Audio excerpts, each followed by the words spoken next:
kita harus membicarakan pertemuan rahasia yang terjadi di Maranello sebelum berangkat ke Austin. Memang kita perlu untuk merekonstruksi situasi di dalam Ferrari dan terutama untuk memahami dengan baik pernyataan yang dibuat dalam konferensi pers baik oleh Vasseur, Hamilton maupun Leclerc. Jadi, mari kita mundur sejenak. Kita simak pertemuan Vasseur di mana ia memperjelas posisinya soal Horner. Lalu kita lihat juga kekompakan yang ada di dalam Maranello, sehingga kita bisa lebih memahami pernyataan Lewis Hamilton yang secara terang-terangan angkat bicara soal isu ini. Dan kemudian kita harus membicarakan tentu saja tentang Lando Norris, dan tentunya situasi di McLaren, karena Norris adalah penyebab dari apa yang terjadi di Singapura dan Oscar Piastri yang berhasil unggul. Memang akan ada konsekuensi untuk Lando Norris yang tidak dijelaskan secara publik, tetapi yang membuat kita mengerti bahwa aturan papaya tidak hilang.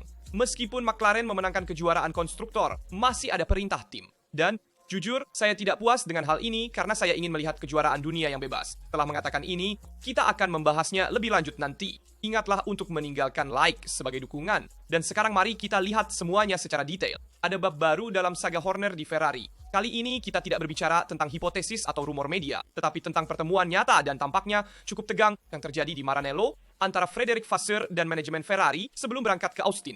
Topiknya, rumor terus-menerus yang menginginkan Christian Horner siap menggantikannya sebagai kepala tim. Menurut sumber yang sangat dekat dengan tim, Vasseur tidak menerimanya dengan baik. Pada Rabu pagi, Vasseur bertemu dengan seorang pejabat tinggi Ferrari yang bekerja erat dengan Benetton Vigna, CEO Cavallino. Sebuah percakapan tertutup berlangsung lebih dari 1 jam, diadakan khusus untuk menjelaskan situasi dan mengurangi beban. Selama pertemuan, Vasseur secara langsung mengungkapkan kejengkelan dan ketidaknyamanannya terhadap rumor yang menghubungkan Horner dengan Ferrari, tidak hanya karena mempertanyakan dirinya secara publik, tetapi karena, menurutnya, menciptakan kerusakan citra untuk seluruh tim. Konsep yang sederhana. Ketika nama kepala tim Anda setiap minggu muncul di koran di samping kata penggantian, stabilitas internal goyah. Tapi apa yang ada di balik ketegangan ini?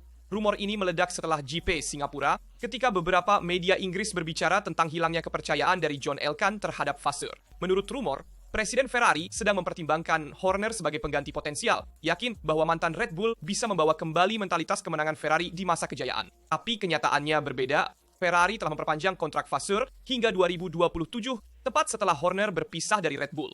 Sebuah sinyal kepercayaan yang sangat jelas, setidaknya hingga beberapa bulan yang lalu. Namun, hasil tahun 2025 telah mempertanyakan segalanya. Tidak ada kemenangan. Hamilton masih tanpa podium. Peringkat ketiga dalam kejuaraan konstruktor. Jarak yang sangat jauh dari McLaren dan Mercedes yang sekarang berada di posisi kedua. Tingkatnya, kondisi yang ideal untuk menimbul keraguan dan tekanan. Apa yang muncul dari pertemuan ini? Setelah keluhan Vasseur, manajemen berusaha menenangkannya. Dia dijanjikan dukungan media yang lebih besar dari tim untuk mencoba menghentikan spekulasi terus-menerus di media Italia. Namun, menurut sumber yang sama, Ferrari tidak berniat mengeluarkan pernyataan resmi untuk membelanya. Pesan yang implisit namun jelas, kami mendukung Anda, tetapi tidak dapat menghentikan rumor. Sementara itu, Vasseur telah menyatakan bahwa kejengkelannya tidak hanya tentang posisinya sendiri, tapi terutama tentang dampak dari rumor ini pada moral tim.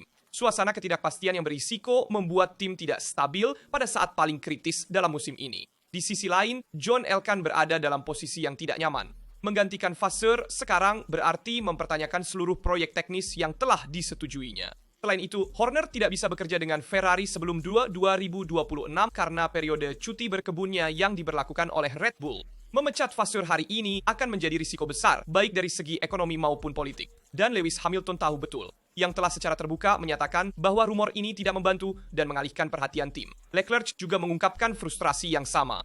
Ini adalah saat yang sulit. Ada banyak hal yang dikatakan tentang Ferrari dan sejujurnya, saya tidak mengerti dari mana asalnya. Tapi ini tidak hanya tentang Horner.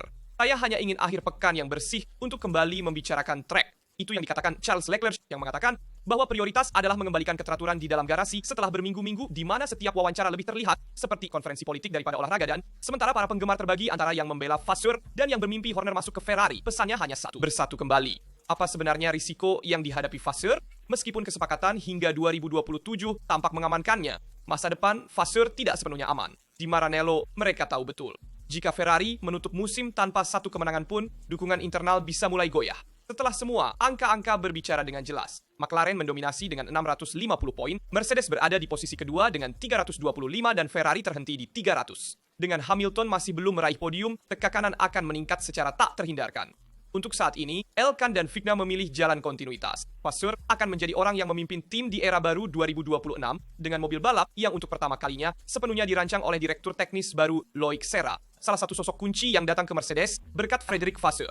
Tema yang sebenarnya adalah citra Ferrari. Pada akhirnya, semua ini bukan hanya masalah nama. Ferrari sedang mengalami masa yang rapuh dan setiap kabar tentang perubahan arah menjadi bahan bakar bagi media. Vasseur menyadari hal ini dan karena itu ingin bertemu dengan manajemen sebelum berangkat ke Austin untuk mengatakan cukup keraguan dan ketidakpastian. Dia ingin menyampaikan pesan kekuatan dan stabilitas kepada tim.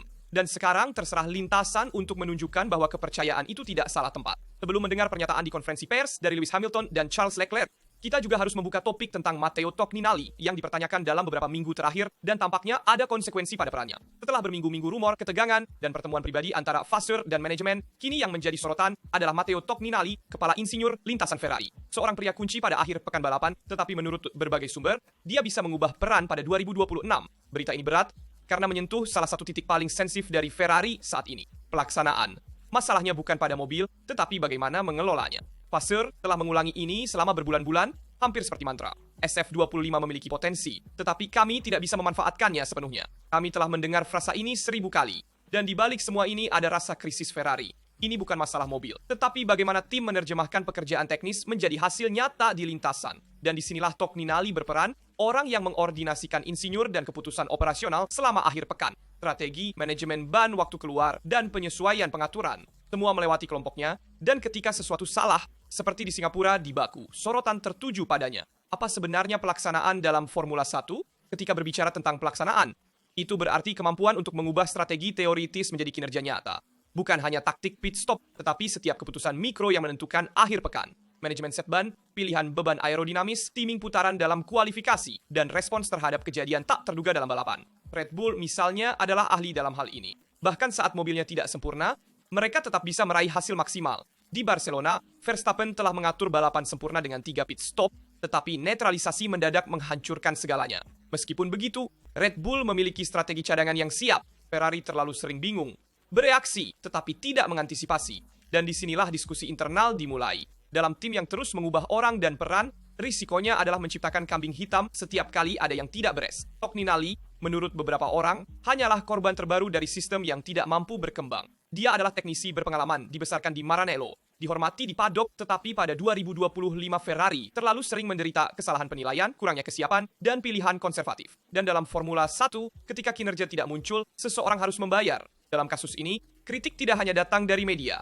Bahkan Hamilton, setelah sesi kualifikasi di Singapura, sudah sangat tegas. Kami tidak melakukan dengan baik, kami kurang koordinasi dan responsivitas dalam keputusan, kami harus memperbaiki sebagai kelompok. Kasus Togninali bukan hanya pergantian peran, itu adalah simbol dari Ferrari yang masih harus memahami bagaimana benar-benar menang di era modern Formula 1. Frédéric Vasseur sendiri beberapa minggu lalu mengatakan bahwa potensinya ada, tetapi selama kita tidak mengubahnya menjadi hasil, itu tidak berarti apa-apa. Dan di Maranello, sekarang ini berlaku untuk semua orang, bahkan untuk Togninali. Dan setelah pertemuan pada hari Rabu antara Vasseur dan manajemen Ferrari, tentunya para pembalap juga diberitahu, baik Hamilton maupun Leclerc yang dalam konferensi pers membela Frédéric Vasseur dengan tegas. Hamilton membantah rumor tentang Horner, hanya gangguan untuk Ferrari.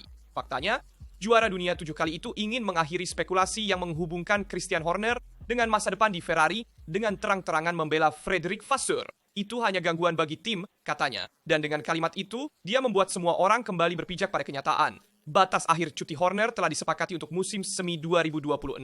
Karena itu, banyak yang melihat Christian Horner sebagai calon kepala tim Ferrari di masa depan. Sebagai kepala tim yang sangat sukses. Banyak yang mengatakan bahwa John Elkann mempertimbangkan pilihan ini, tetapi selama konferensi pers hari Kamis di Austin, Hamilton berbicara secara langsung seperti biasa. Saya tidak tahu dari mana datangnya rumor ini, jadi saya tidak bisa menambahkan banyak, tetapi mereka adalah gangguan bagi kami sebagai tim. Ferrari telah jelas ingin melanjutkan dengan Frank Piet dan saya, dia, serta seluruh tim sedang bekerja keras untuk masa depan proyek. Hal-hal ini tidak membantu. Ini adalah kata-kata yang sederhana, tapi berat. Hamilton ingin secara terbuka membela kepala timnya, menunjukkan kepercayaan dan kesatuan tepat saat tim berada di bawah tekanan. Lewis menegaskannya dengan tegas. Saya berusaha untuk tetap fokus pada tujuan sebenarnya, mobil tahun depan, dan meletakkan dasar untuk 2026. Tingkatnya, orang Inggris itu tahu bahwa 2026 akan menandai perubahan era dengan unit tenaga hibrida baru dan kedatangan peraturan aerodinamis yang disederhanakan. Dan dalam konteks itu, proyek Ferrari Hamilton tidak bisa terganggu oleh suara latar. Frédéric Vasseur baru saja dikonfirmasi dengan pembaruan multitahun dan idenya jelas, membangun siklus kemenangan di sekitar Hamilton dan Leclerc tanpa revolusi yang tergesa-gesa. Dan kata-kata Lewis sebenarnya adalah pesan internal. Cukup gangguan dan cukup rumor dari luar. Sementara Leclerc dalam konferensi pers berbicara tentang akhir pekan di Austin, di mana dia ingin kembali ke podium. Leclerc memacu Ferrari, katanya. Mari kita manfaatkan sprint dan saya ingin kembali ke podium. Memang Charles Leclerc tiba di Austin dengan satu tujuan, memulai lembaran baru. Dia merayakan ulang tahun pada hari Kamis dan setelah beberapa balapan sulit dan tren negatif yang memadamkan semangat di awal musim, pembalap asal Monaco ini ingin membawa Ferrari kembali ke tempat yang seharusnya, di atas podium. Dan dia mengatakan dengan tekad bahwa dia masih memiliki sesuatu yang harus dibuktikan. Memang setahun yang lalu, tepat di Austin, Ferrari mengalami akhir pekan yang sempurna, kemenangan ganda bersejarah, Leclerc di posisi pertama dan Sainz di posisi kedua. Minggu dengan dominasi penuh, kemenangan sejati terakhir tim sebelum periode panjang pasang surut. Tentunya, ada juga kemenangan Sainz di Meksiko. Namun sejak itu semuanya berubah. SF25 tidak memenuhi janji dan tim kehilangan langkah dibandingkan McLaren, Red Bull, dan bahkan Mercedes. Namun, Leclerc tidak bersembunyi. Mengulangi kemenangan ganda tampaknya sulit mengingat situasi saat ini dalam hal performa, kata Charles di depan media. Tetapi kami akan berusaha keras untuk mengubah halaman setelah beberapa balapan yang rumit. Kami semua sangat termotivasi. Pembalap asal Monaco tahu bahwa Ferrari bukan lagi mobil tahun 2024, tetapi dia percaya bahwa format balapan sprint bisa membantu mereka. Akhir pekan sprint bisa membantu kami menjadi protagonis. Kita harus fokus pada setiap detail. Tujuannya adalah podium. Dan ada yang tegas, tetapi jernih itu menunjukkan bahwa Leclerc tidak puas hanya dengan membatasi kerugian, dia ingin kembali berjuang. Namun, Austin menawarkan kesempatan nyata, trek di mana daya cengkram mekanis lebih penting daripada kekuatan, dan di mana Ferrari, dengan paket yang diperbarui, bisa akhirnya kembali kompetitif. Tentang rumor pasar, Leclerc sudah jelas. Dia memadamkan semuanya sejak awal. Saya mencintai Ferrari dan ingin menang dengan warna merah. Tahun 2026 akan menjadi tahun kunci. Kita harus memulai dengan langkah yang tepat sambil memikirkan 4 tahun berikutnya. Saya tidak memberi bobot pada apa yang dikatakan orang. Jadi, bagi Leclerc, akhir pekan di Austin lebih dari sekadar Grand Prix. Ini adalah ujian kebanggaan. Jika Ferrari dapat menemukan keseimbangan yang tepat, terutama dalam kecepatan menengah hingga panjang, podium bukanlah ilusi. Namun kita juga berbicara tentang aturan papaya yang telah kembali dan teguran yang diterima oleh Lando Norris. Akhirnya, keputusan telah dibuat. Lando Norris secara resmi mendapat teguran dari McLaren atas kontak dengan Oscar Piastri pada awal Grand Prix Singapura. Sebuah insiden yang tampaknya tidak berbahaya, tetapi dalam tim memicu alarm. Andrea Stella sudah menjanjikannya setelah balapan. Kami akan menganalisis semuanya dengan tenang dan membuat kesimpulan. Dan kesimpulan sekarang telah tiba. Mari kita kembali ke momen itu. Tikungan 3, Singapura. Norris mencoba memasuki celah yang sangat sempit, tetapi dalam melakukannya menyentuh Red Bull milik Verstappen dan kemudian McLaren milik rekannya. Sebuah benturan kecil, tidak ada kerusakan serius, tetapi pesannya jelas. Aturan internal tim telah dilanggar. McLaren tidak pernah menyembunyikan filosofi yang tepat. Tidak ada kontak antara mobil balap atau papaya. Dan meskipun insiden Marina Beno adalah kecelakaan yang sebenarnya, dinding pit segera ingin menegaskan sesuatu. Konfirmasi datang langsung dari Norris dalam konferensi di Austin. Dengan nada tenang tetapi tegas, pembalap Inggris itu mengakui kesalahannya. Tim menganggap saya bertanggung jawab atas apa yang terjadi. Dan itu adalah penilaian yang saya anggap benar. Kami telah membicarakan tentang kemungkinan konsekuensi dan apa yang harus kita hindari di masa depan. Hal terakhir yang saya inginkan adalah berisiko keluar dari balapan karena kontak yang tidak perlu. Tidak ada sanksi publik, tetapi pesan yang jelas. Singapura adalah kesalahan dan tidak boleh terulang lagi. Menurut beberapa sumber, Lando menerima semacam kartu kuning internal. Teguran disiplin lebih dari simbolis untuk menegaskan bahwa bahkan kontak minimal antara rekan tim tidak dapat diterima. Jadi, apa aturan-aturan ini dari McLaren? Aturan-aturannya sederhana tetapi tegas. Jangan pernah bersentuhan saat start. Tidak ada risiko yang tidak perlu antara rekan tim dan kerja sama total dalam tim. Norris tahu itu, dan dia sendiri yang mengatakannya. Sejak saya berada di Formula 1, saya selalu berusaha menghindari kontak. Itu adalah salah satu kekuatan saya, dan saya ingin tetap seperti itu. Di Woking, mereka sangat percaya pada filosofi ini. Bagi mereka, kohesi internal adalah yang mengubah tim yang sedang kesulitan menjadi mesin juara, dan oleh karena itu setiap keretakan kecil dianggap serius. Setelah kata-kata Norris, Oscar Piastri juga memberikan tanggapan dengan pandangan yang sedikit berbeda, tetapi tetap jernih. Pembalap Australia itu mengonfirmasi bahwa analisis tim sudah jelas. Lando telah mengambil tanggung jawab dan tim telah mencatatnya. Terlihat jelas bahwa apa yang terjadi sejak putaran pertama bukanlah yang kita inginkan sebagai tim. Komentar yang diplomatis, tetapi tidak dingin. Oscar juga menekankan bahwa debriefing itu konstruktif dan tidak ada favoritisme di McLaren. Namun, dia mengisyaratkan bahwa hierarki internal terasa meskipun tidak ada yang akan mengatakannya secara terbuka. Saya tidak berpikir ada yang disengaja. Itu adalah kesalahan kecil dalam penilaian, tetapi kita tahu bagaimana kita harus berlari dan jika kita tidak menghormati aturan, kita akan menanggung konsekuensinya. Diterjemahkan. Kepercayaan tetap ada, tetapi kesabaran ada batasnya. Kenyataannya adalah McLaren berada dalam keseimbangan antara harmoni dan rivalitas internal.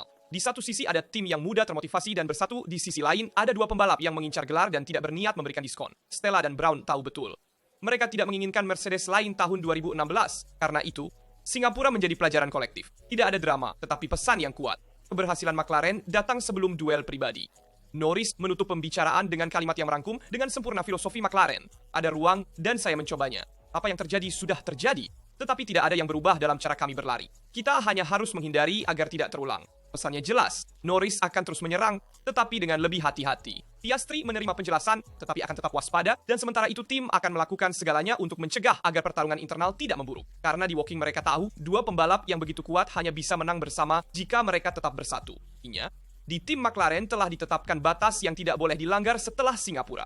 Menurut saya, mereka sangat berlebihan dalam memberikan sanksi moral kepada Lando Norris, memberinya kartu kuning ini dan membuatnya merasa rendah, tetapi dia sendiri tidak memiliki karakter untuk bereaksi. Dia bukanlah Max Verstappen dalam situasi ini. Norris lebih menderita dalam kompetisi dan persaingan dengan Piastri, sementara pembalap seperti Verstappen atau bahkan Lewis Hamilton sendiri akan mengalahkan rekan setimnya. Dalam kasus ini, saya melihat Lando Norris yang sangat menderita karena Piastri dan tim berusaha untuk tetap netral. Meskipun sejauh ini, mereka selalu sedikit memihak Norris dalam beberapa kesempatan yang berulang tahun ini. Misalnya, pikirkan tentang pit stop di Monza. Jadi, tim Papaya ingin mencoba untuk tetap netral. Aturan Papaya tetap berlaku untuk saling menghormati antar pembalap. Norris juga mengatakan bahwa dia akan terus menyerang, tetapi tanpa melewati batas. Tapi kita akan lihat, karena di Formula 1 sulit untuk tetap tenang. Ketika berada di lintasan, Anda ingin memberikan segalanya dan mencoba menang dengan segala cara. Kita akan lihat bagaimana Norris bereaksi. Faktanya adalah Piastri telah menunjukkan memiliki lebih banyak kontrol atas tim saat ini. Sebenarnya, dia membawa tim ke sisinya, mencoba menegaskan bahwa pertarungan internal ini tidak baik untuk citra McLaren. Meskipun saya jujur ingin melihat dua pembalap dalam satu tim bertarung dengan peluang yang sama dan kebebasan penuh. Seperti yang terjadi pada 2016, tanpa perintah tim. Karena aturan Papaya, mari kita bicara dengan jelas, merusak pertunjukan. Saya masih bisa memahami ketika ada kejuaraan konstruktor yang dipertaruhkan, itu bagian dari Formula 1 untuk memberikan perintah tim, jika seorang pembalap bisa melaju lebih jauh untuk membawa lebih banyak poin bagi tim. Namun, ketika kejuaraan konstruktor sudah ditutup, biarkan pembalap ini bertarung di lintasan, biarkan mereka bebas untuk berlomba, kalau tidak, itu akan menjadi balapan yang terlalu dibangun, terlalu buatan, dengan pertunjukan yang dibuat untuk menghindari setiap kemungkinan pertarungan internal. Beritahu saya pendapat Anda di komentar tentang semua topik yang telah kita bahas dalam video. Dari pertemuan rahasia di Maranello, dari pernyataan di konferensi pers oleh Lewis Hamilton dan Charles Leclerc, dan tentu saja beritahu saya juga tentang bentrokan antara Lando Norris dan Oscar Piastri dan peringatan yang diberikan kepada pembalap Inggris. Saya penasaran untuk membaca dan menjawab semua komentar Anda. Seperti biasa, saya ingatkan untuk meninggalkan suka, berlangganan, dan mengaktifkan notifikasi agar tidak ketinggalan video apapun di saluran. Di sini dari Rasta semuanya, sampai jumpa di video berikutnya.